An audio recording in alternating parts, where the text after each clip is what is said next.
Le 24 juillet 2009, la société béninoise de télécommunications Bénin Télécom a connu l'une des pannes les plus rares dans l'histoire des télécoms au Bénin.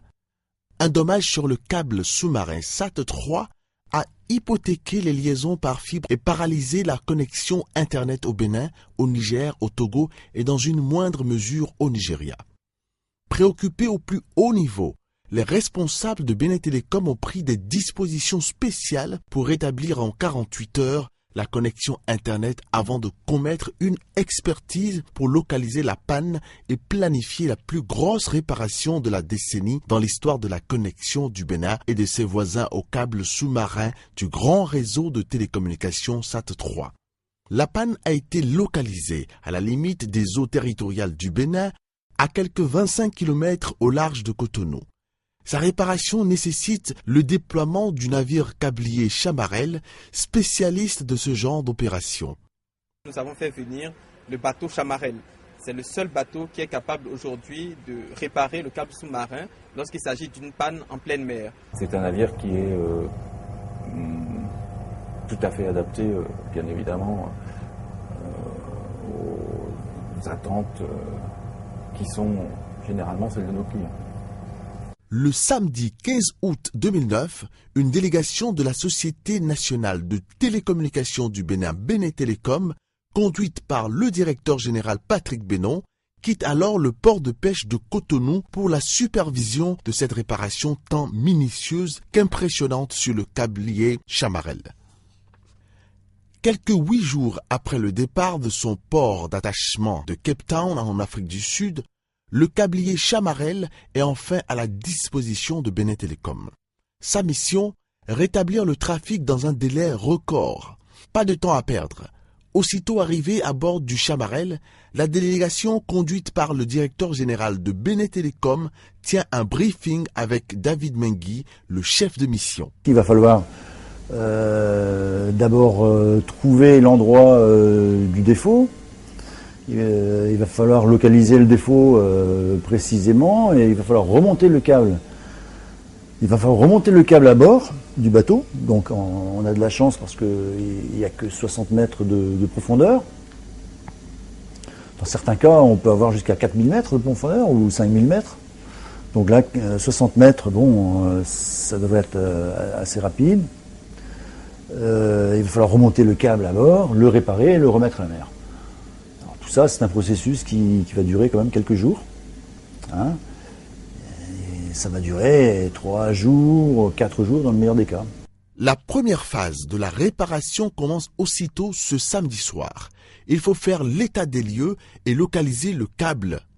Pour ce faire, ce robot sous-marin dénommé Hector 4 ou ROV sera largué au fond de l'océan pour capter un signal émis à partir de la station de Cotonou afin de permettre de recueillir les coordonnées GPRS de la cible.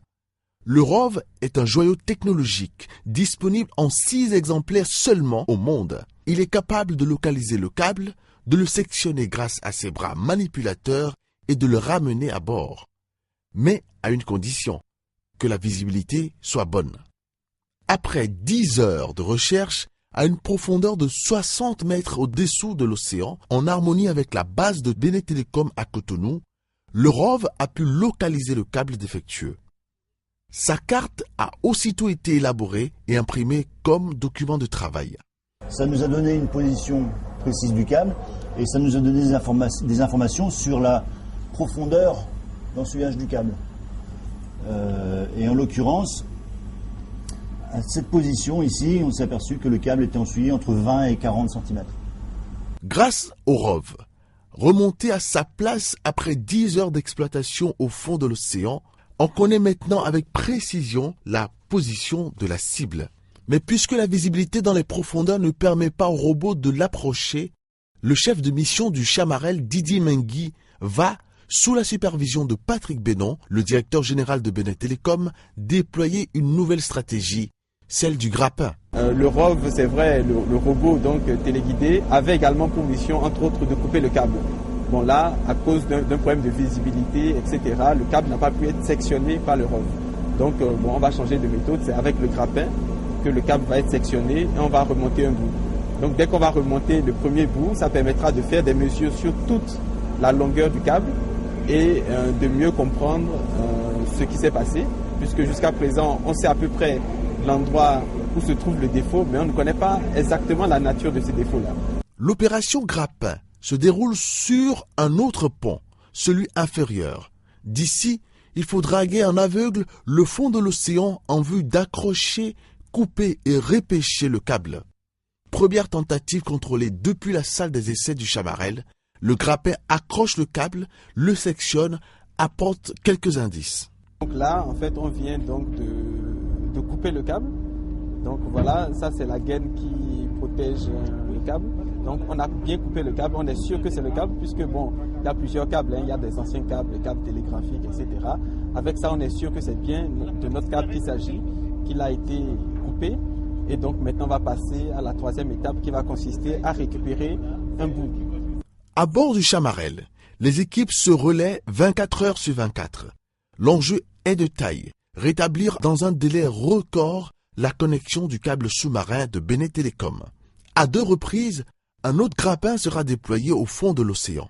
Et enfin, la cible est atteinte au crépuscule du dimanche soir.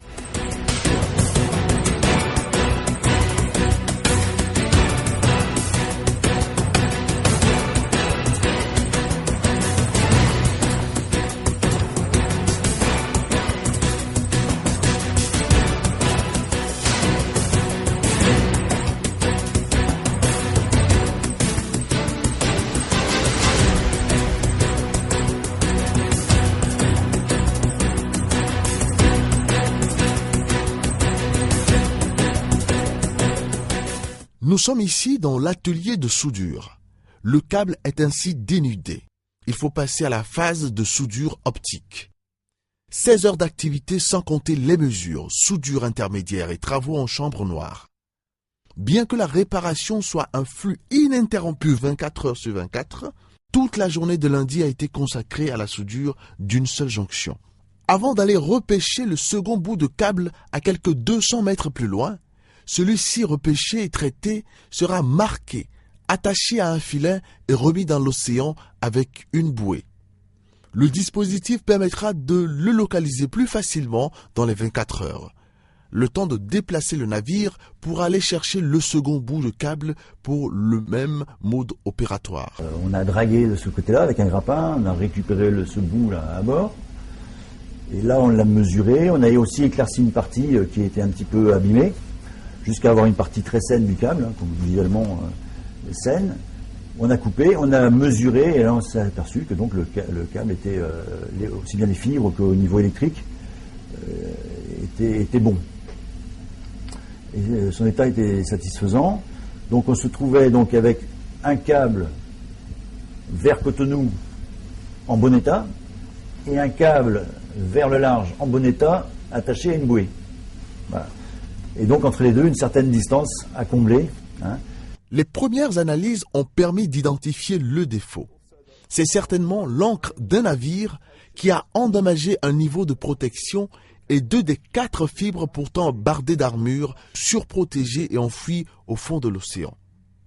Quand on a relevé la partie en défaut, visuellement, on a vu que le câble était abîmé sur une certaine longueur, donc on suspectait une croche d'une ancre de navire au mouillage.